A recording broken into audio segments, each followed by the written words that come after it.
The people that benefited most from tax reform of 2018 were the middle class. The corporate tax rate affected most everyone. of that benefit proportionally went to the wealthy. And let's be clear, of the economic promises that he made, right, he broke most of them. He broke his promise to do 6% economic growth. He broke his promise to do an infrastructure bill. He failed to deliver that. Most of his predictions don't come true. He said if Democrats won 4 years ago, there would be a stock market crash. Of course, the stock market doing better today than it was when he was president. But he did keep his promise to cut taxes for the rich. Could Mayor Pete soon become Senator Pete? We don't even have the right to give up. Like, think about the stuff other people didn't give up in the face of. And then think about how things changed. And yeah, sometimes things change for the worse. And sometimes things don't change in time. But sometimes things change faster than you ever thought they would.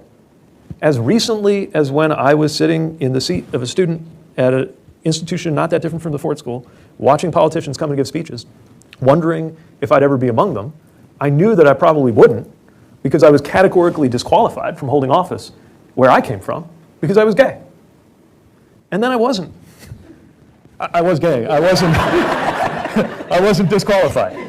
There will soon be an opening in the United States Senate as Democratic Senator Gary Peters just announced that he will not be seeking re-election in 2026.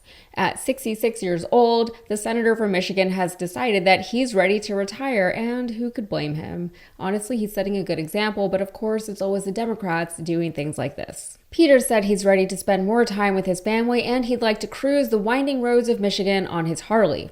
He also said that he always thought there would be a time that I would step aside. I also never saw service in Congress as something you would do your whole life. It's not supposed to be, and there are offenders on both sides of the aisle, and I'm not happy about any of them. But without congressional term limits, it takes a really strong individual to voluntarily relinquish the power, prestige, and privilege that comes along with serving our nation's Congress. So for Peters, I wish him well in his retirement. But where does that leave the people of Michigan and, by extension, our nation? Well, Pete Buttigieg, the former mayor of South Bend, Indiana, and the Secretary of Transportation in the Biden administration, has expressed interest. And you might be thinking, that guy, he doesn't live in Michigan. He does actually. He moved there with his family back in 2022.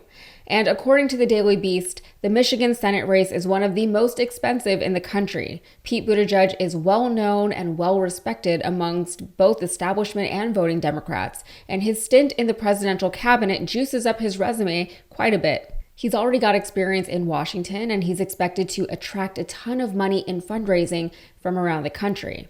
Now, I don't personally love that money and fundraising is such a crucial part of deciding who gets to represent the American people in government, but until things change, it's the way of things. And I know, especially for progressives, we get this. Things won't change until someone somewhere starts doing some things differently. But then there's always the risk of losing big during that transition phase while we're waiting for others to catch on and follow suit, which isn't even guaranteed to happen. For many voting and donating Americans, that's just not a risk that they can afford to take right now.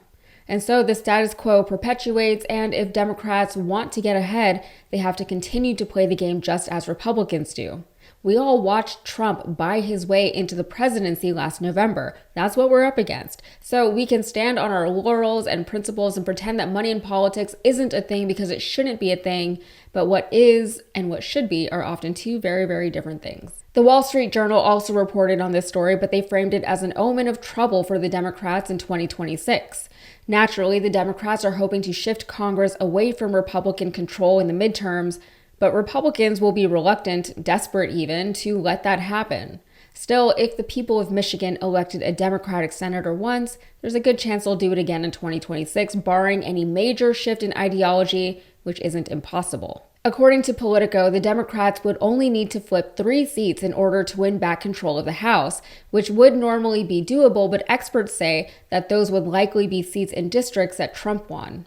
Representative Susie Lee of Nevada spelled it out for her Democratic colleagues, saying, "We need to listen more and then understand where people are comfortable and uncomfortable and be able to talk to that." What a concept. The Democrats are finally starting to figure out that their traditional voting base is disappointed in them. And this is a sort of conundrum I was kind of referring to earlier. In order for this to have happened, it wasn't enough that we tried to tell them directly how we were feeling.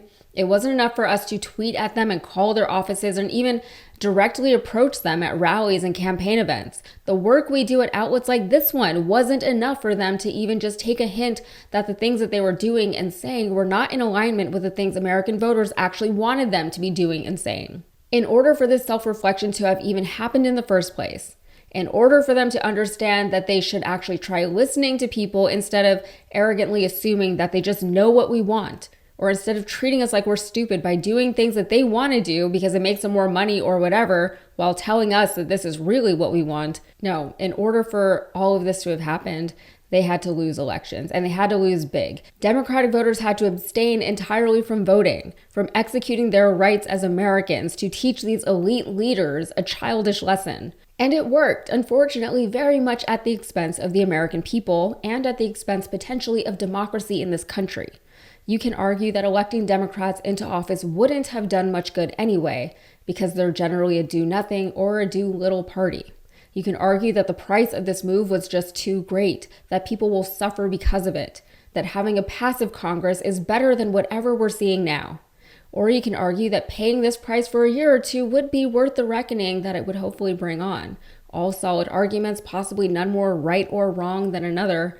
But the fact remains that the people who abstained from voting for Democrats last November either hurt us in the long run or did us a huge favor. Personally, I am a big believer that real change doesn't happen until things really get shaken up significantly. But I also don't like the idea of people suffering needlessly in ways that might be very difficult to come back from. But this is the timeline that we're currently on. Let's hope for a better future in 2026. I feel that 2025 is going to suck either way, but hope could be around the corner. All right, that's it for me. If you got anything out of this, please like the video and subscribe to the channel for more. Thanks.